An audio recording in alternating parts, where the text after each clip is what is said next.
উনি একজন সরকারি কর্মকর্তা ছিলেন আপনাদের এলাকার।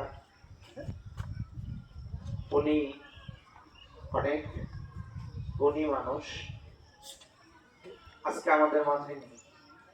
আমি আরো একটা জানাজা থেকে আসলাম, অনেক ভালো মানুষ ছিলেন।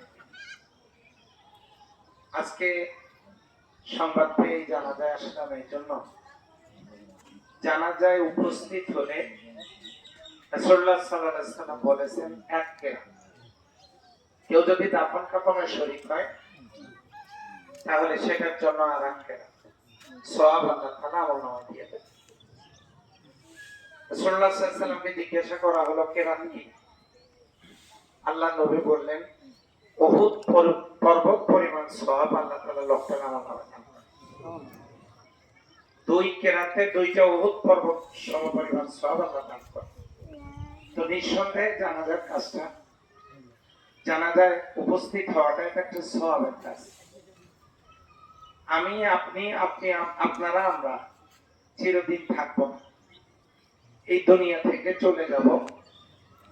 আমাদের জানাজায় না জানি কারা আসেন এবং কারা আমাদের জন্য দোয়া করেন। তো আগে থেকে এই জানাজাগুলোতে যাই, এই জন্য আল্লাহ যেন আমাদের মওতটাকে ইমানের মওত নসিব করে।